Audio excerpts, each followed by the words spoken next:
Welcome to the Nevada Hoops Podcast. I'm your host, Jason Flayton, and we are jumping right into the third episode here late on a Sunday night. I am going to be giving you my predicted order of finish in the Mountaun West Conference this year. And we're going to start from the bottom. Coming in at number 11, I've got the Fresno State Bulldogs. I know a thing or two about this school. So Bulldogs went out and hired Vance Wahlberg to be their next head coach on April 6th. That's the first thing I'm gonna talk about. Mountain West Conference tournament got over at March 16th. I'm sure they fired HUD the day after the season, I think. Probably knew they were gonna be firing him in January. How you didn't have your guy lined up to hire right away and get a jump on this. I'm telling you, in today's day and age with the transfer portal, if you can get your coach in there quick, that there's basically no reason why we've got to wait, give a coach a couple years for him to get his guys in there and let his guys mature. And in today's day and age, if you make the right coaching hire at a school like Fresno State,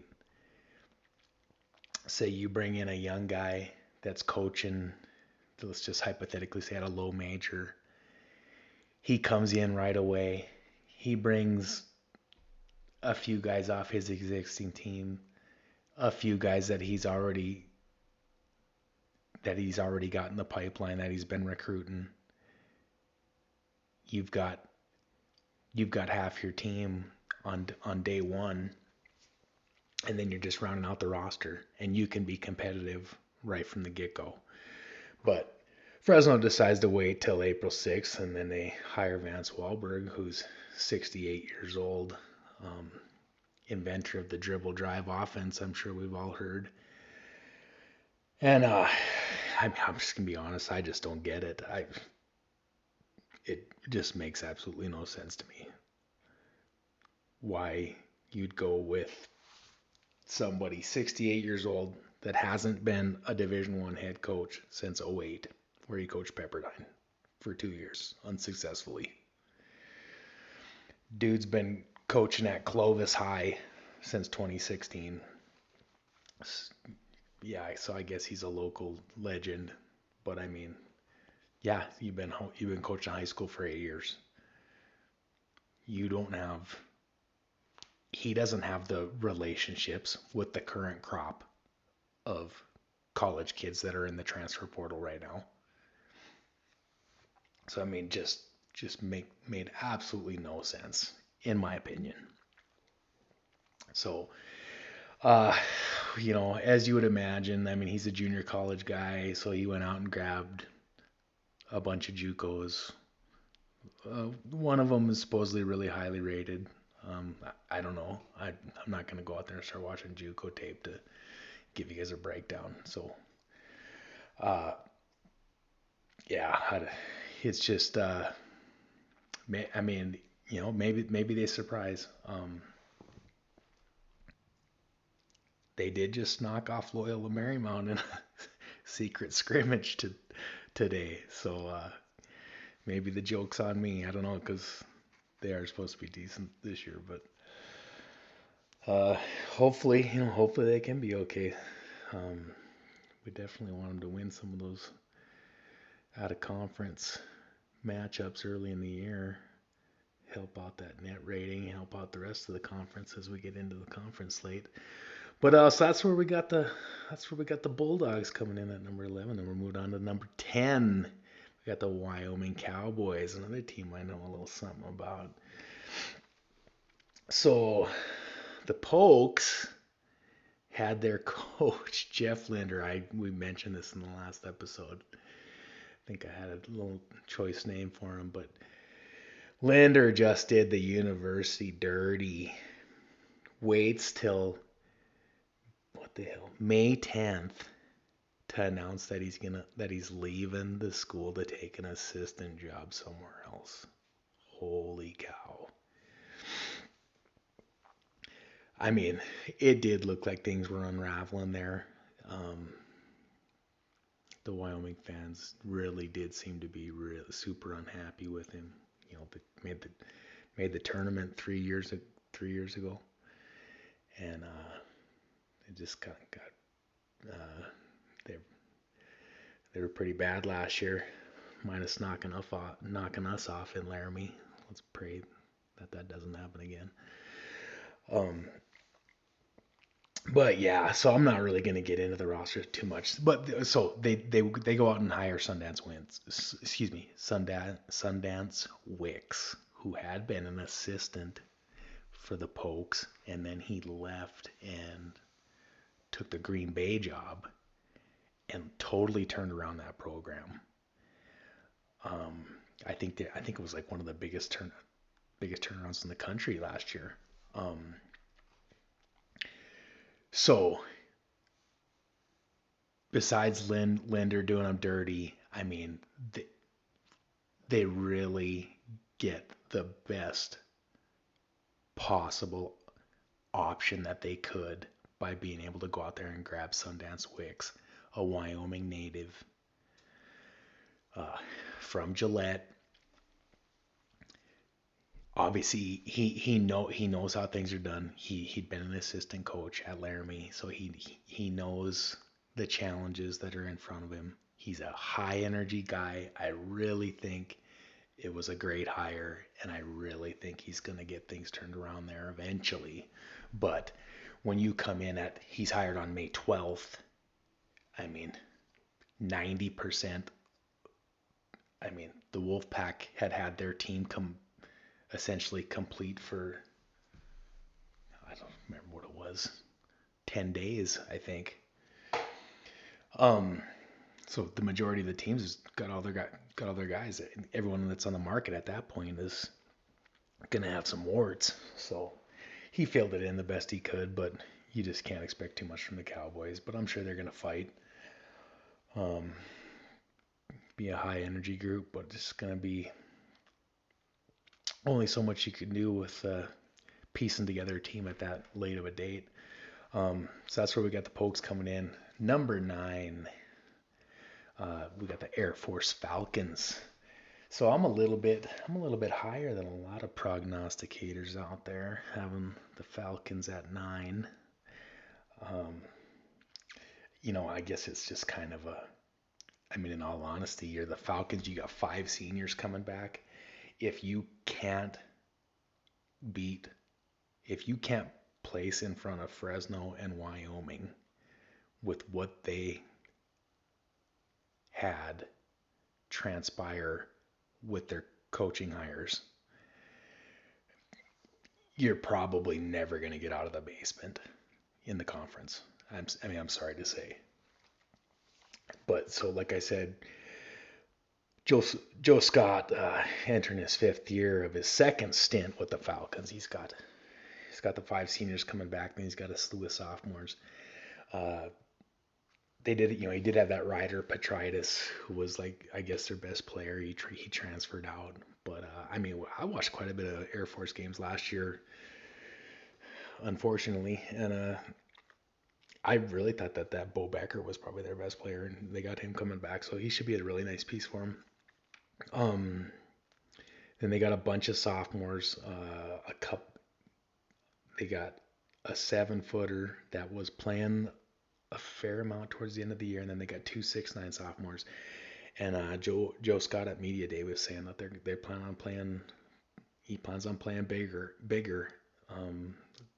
That really hasn't been something that he's done there, but he plans on playing a couple bigs at the same time. He was saying, so we'll see what that does for him. You'd like to see him get a little something cooking down there, but it's tough. It's tough in the transfer portal era at a service academy, as you can all imagine. They can't bring the transfers in. So it's gonna be tough sledding. All right, moving on. Number 8. Look at the San Jose Spartans. Coach Tim Miles coming in at 8. Actually, really like what Miles did in the off season, considering how bad they were last year, and then pretty much had well, their two, if not, yeah, I'd say, I mean, their two best players transfer out. Um, Cardenas, who the point guard who we'll be talking about later, went to Boise, and then name escapes me right now. What their Amy, their shooting guard, went to Loyola Marymount. But I mean, those were both a couple nice players. But anyway, so they're moving on. But I mean, so he went out and got after it. He bringing in Donovan Yap from Fresno, who is, I mean, he's a really quick guard. Bringing in Will McClendon, guard from UCLA. He played the 5th most minutes for the Bruins this year. So he's got some experience playing big time ball. Probably their biggest transfer. They went out and grabbed Josh Aduje from Utah State, 6th man of the year in the conference last season, and that's a big get for them. That hurt the Aggies there, in my opinion. We'll touch on that a little bit more once we get to them, but he's a real solid player. He's gonna be one of their big pieces, and then their big piece that they got coming back is Robert Viola. Um, he's a big strong forward. He got hurt at like the very start of the year last year, I think, and that was kind of one of the big reasons that just really threw him for a loop. They just didn't have the front court depth, and it was just a hot mess over there in San Jose. So they got him coming back. He's supposedly healthy. Miles is saying he's expecting a double from him every night, and he brought in a couple other big transfers from one's from Seton Hall and Oregon, then another one from Oregon State. So yeah, I think Miles said they're going to be playing a lot bigger too. And so yeah, moving on. So that's so number 7, and we got a pretty big. I mean, let's be honest. There's a pretty big gap there between number 8 and number 7. Um, so coming in at number 7, we got the Colorado State Rams and Nico Medved. A nice season last year for the Rams, making it into the tournament. But I mean, let's be honest, they're losing a ton. They were able to get Nick Clifford come back, who's flirting with the NBA draft, and then I mean, they got Jalen Lake, who was a rotation piece for him last year. Those are the only 2 guys they got coming back. Pretty much everybody else transferred. He's got some decent transfer pieces coming in. Kind of a lot of guys with question marks. A couple guys coming off injuries last year, but guys that had decent season 2 years ago. That kind of stuff. But Nico's a good coach. I'm sure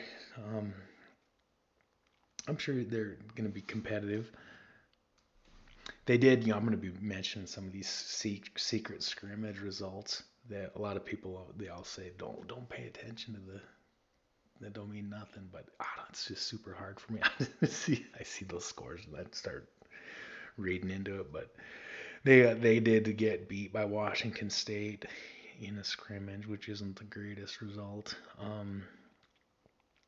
But I got them coming in at number 7. They're just kind of floating around in that tier of their own there, I guess. But I'm sure they're still be a tough out there in Fort Collins.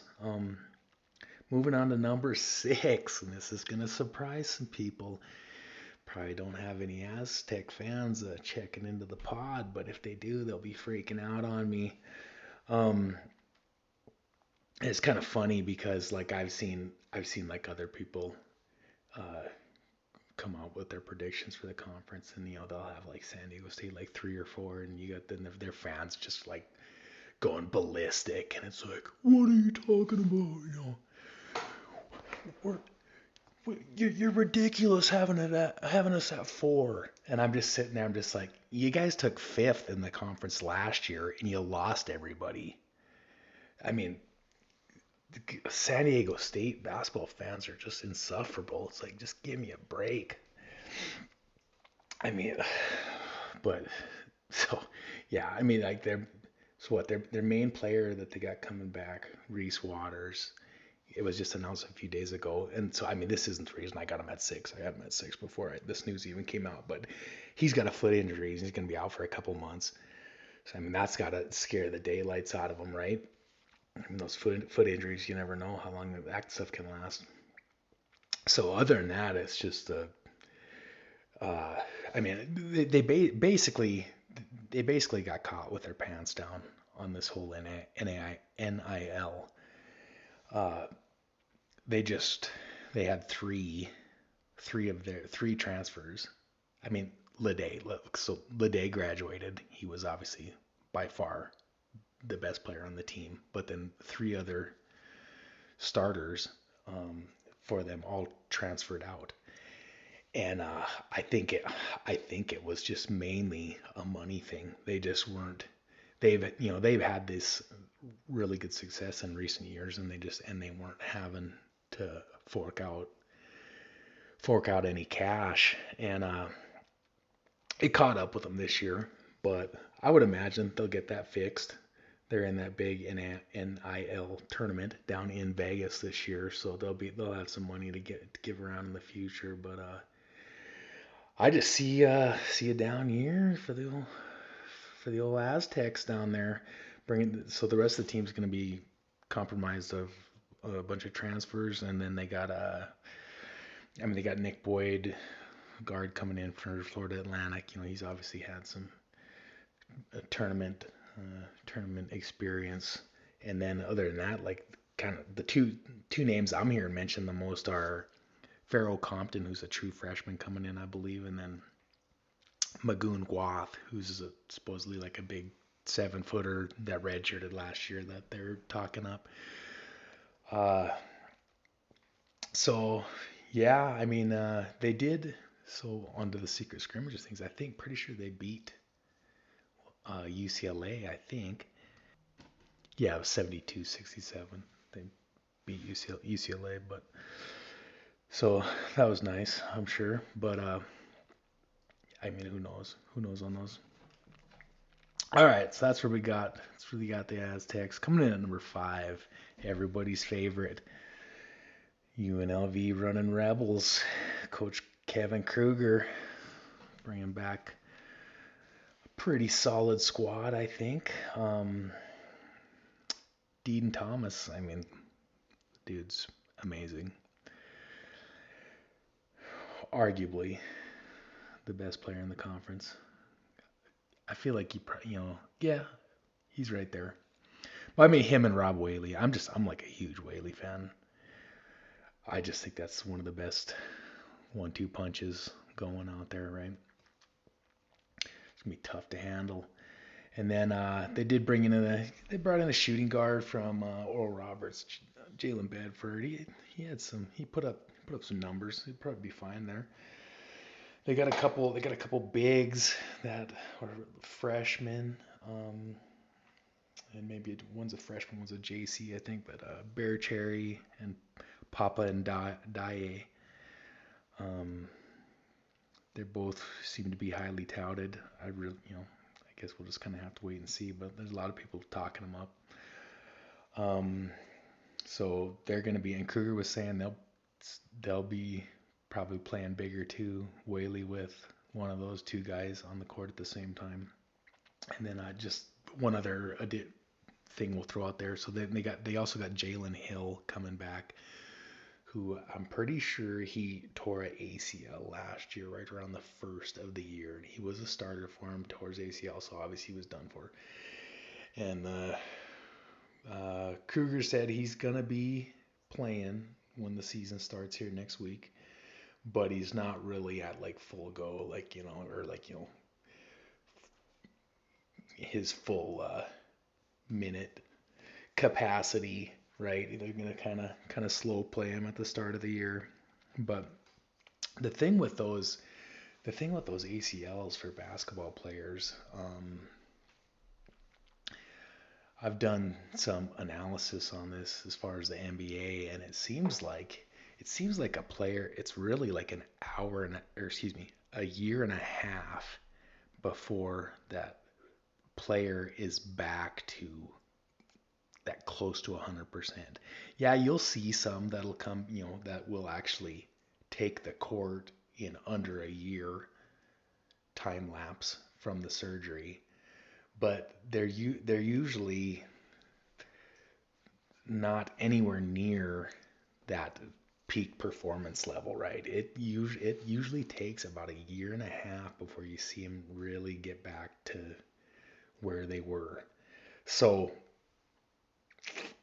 maybe towards the end of the year they can really get Hill geared up to where he's kind of starting to look like his former self.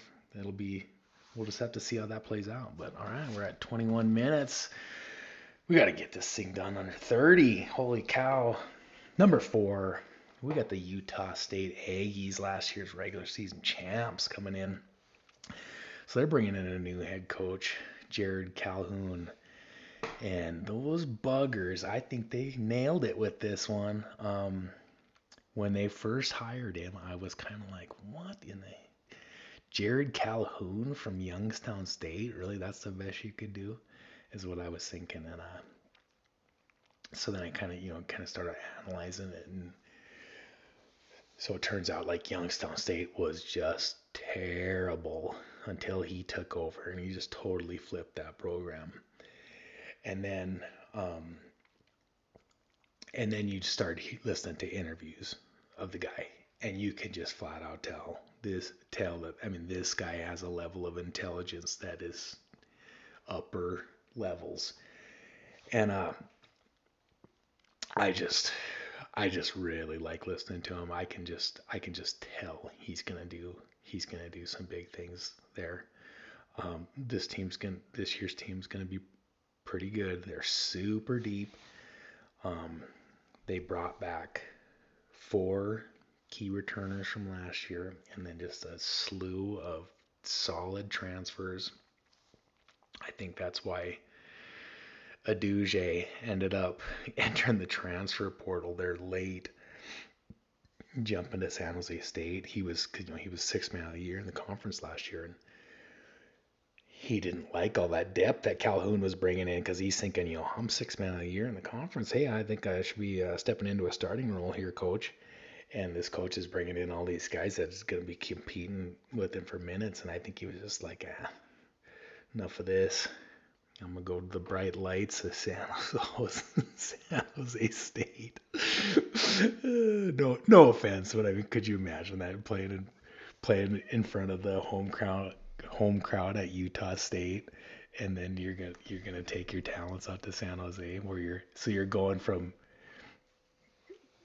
playing in front of 7,000 rabid fans to playing in front of 70.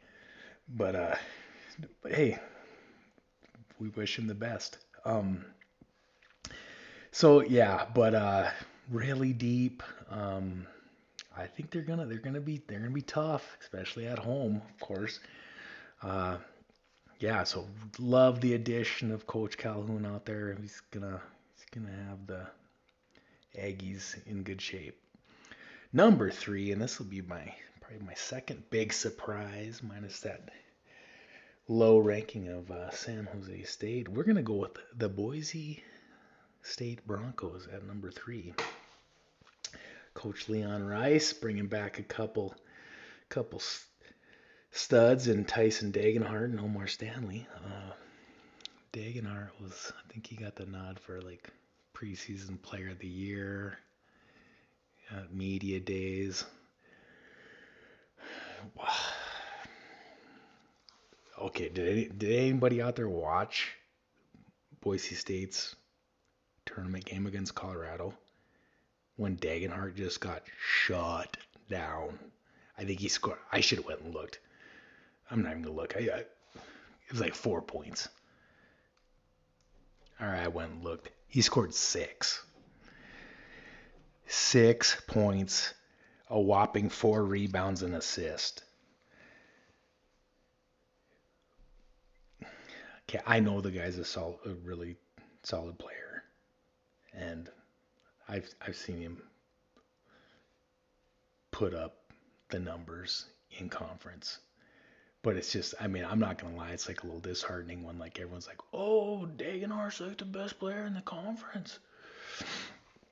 He's so good," and I'm just like, I can't get it out of my mind. Like, dude couldn't do anything against the Buffaloes in the tournament when it counted. Like, literally shut down. I realized, but Buffaloes had some NBA talent on that team and some good defenders, but I mean, it was like when when obviously after the tournament this past season, everyone's talking smack about on the Mountain West, didn't do very well and they only won a few games and San Diego State was the only team that made it to Sweet 16. Yeah, that stuff, that stuff hurts.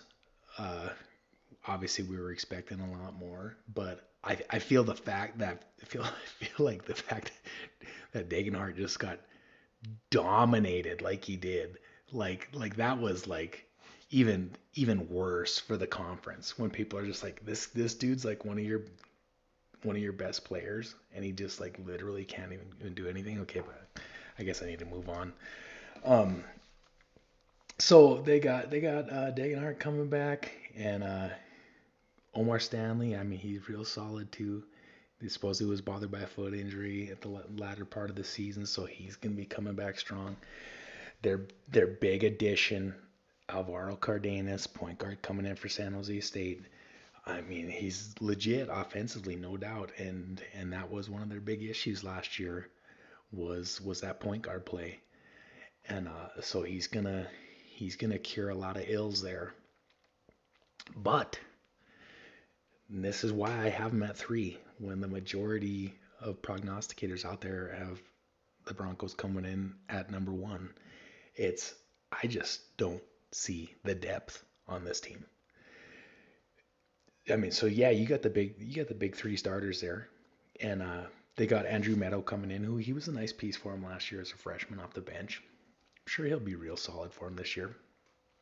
After that, it's like total question marks, right? Like they are relying big time on Javon Buchanan, who's coming in from an NAIA school in Indiana. And you Wolfpack fans that were paying attention to recruiting, that name might sound a little familiar because we had him in and we were looking at him. And I mean, my guess is, I mean, don't get me wrong, I really liked his tape and I think he can be a nice player. And I know the Wolfpack really liked him, but they probably said, "Hey, we're looking at bringing you in at, you know, you're you're probably going to be in the rotation, like our ninth guy, with a chance, with a chance to move up if you tear it up." That's probably what he was hearing from us. And then he ends up going up to Boise on a recruiting trip, and they're saying like, "Hey, we got nobody after our big 3. You come in here, you got a great chance of starting."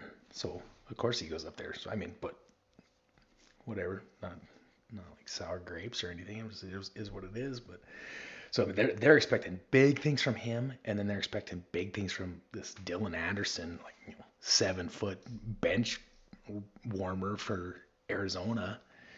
If I had $1 for every 7-foot center that's never done anything that transfers and everyone's talking him up like, "Oh, this guy was the best high school player in the world and he went to such and such and just got buried on the bench, but now he's going to come here and just dominate for us." And those dudes don't end up doing squat 90% of the time. So, I mean, I don't know. I didn't, like I said, I didn't go analyze Dylan Anderson's high school tape. I don't really care. But, yeah, we'll see. Maybe he's the second coming of Hakeem Olajuwon. I guess we'll just have to wait and find out. But, I mean, Boise is thin. Or at least it looks thin to me. Maybe they got four other guys that are just awesome. But if I didn't say it already, I didn't say it already, but I'm gonna. So they've got, unless I'm got a miscalculation somewhere, they have four guys on their roster that have played in a Division One rotation. Four guys. Okay, we've got like 10. So when I'm looking at us versus them, that's the big uh, difference between the two.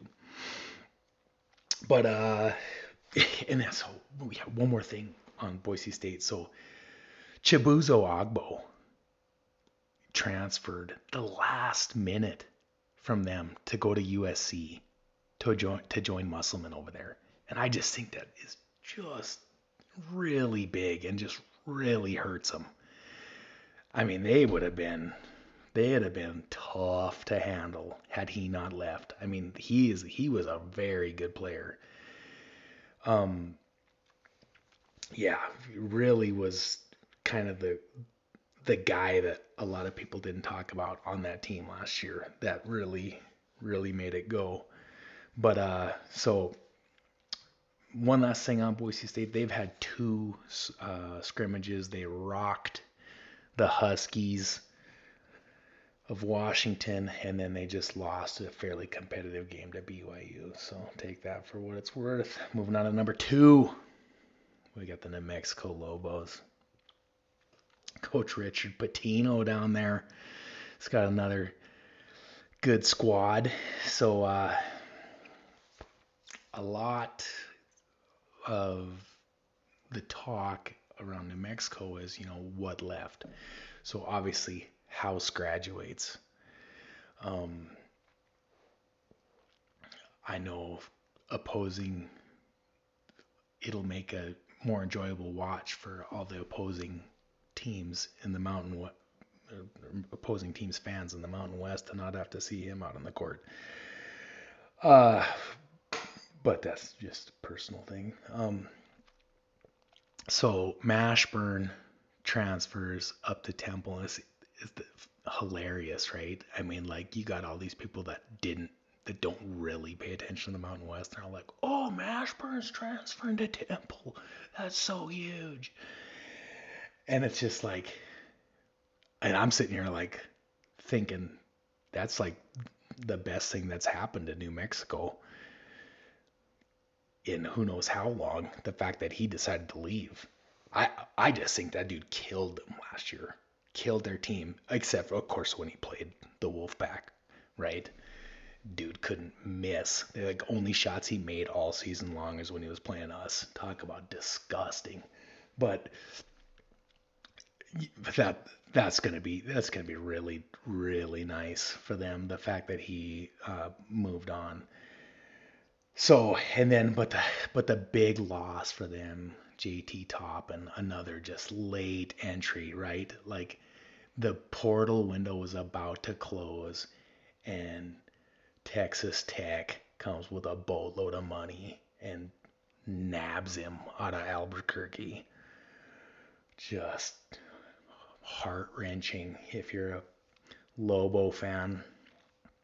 But even with the loss of Toppin, I really think they're going to be tough. Donovan Dent, obviously one of the best players in the conference. He's going to thrive getting out of House's shadow and not having to play alongside Mashburn. Dude's going to explode. That True Washington is going to step in really nice. He was a freshman last year. He's going to step in really nice. Then they got this CJ Nolan guy to transfer out of North Texas. He's put up some big numbers over there. That's kind of going to be they're going to run kind of probably a 3 guard lineup with those guys. And then Amziel, the other co 6 man of the year, he'll probably slide into the starting power forward job. We know what he can do. He can stretch the floor. And then Nelly Jr. Joseph, I mean, obviously he's just a really solid, nothing spectacular big man, but really nice, really nice starting unit that the Lobos are going to be running out there. Um, so yeah, then that leaves us at number 1, the Nevada Wolfpack. I'm going to try to wrap this up quick, shorten this podcast up a little bit. We'll be touching more on what this Wolfpack team is going to be bringing on next week's episode. But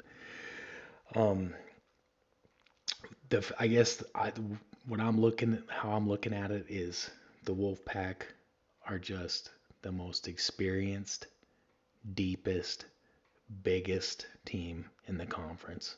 I think our defense is going to be nasty. I know Chris Murray has some doubts on it. I don't. I think just gonna be super tough on the defensive end and offensively. I guess the big thing for me is I just think we're just gonna have we're just gonna have at least 4 shooters on the court at all times, and probably 5 shooters when Alford is playing Nick Davidson at the 5, which we know he likes to do for usually about half the game. So we're really going to be able to just really spread it out, and it's going to be super exciting. Yeah, so we will skip more, just kind of the overall roster analysis and stuff like that, just to kind of keep this a little bit shorter. But so we're at 37 minutes, but yeah, I really think I mean, most predictions out there have the Wolfpack coming in 2, 3, 4. So I'm a little bit out there on a limb, taking them at number 1, but I'm feeling confident in Alfred and the boys. Yeah, getting excited. We'll be out there in Reno 1 week. All right, thanks for tuning in, everybody, and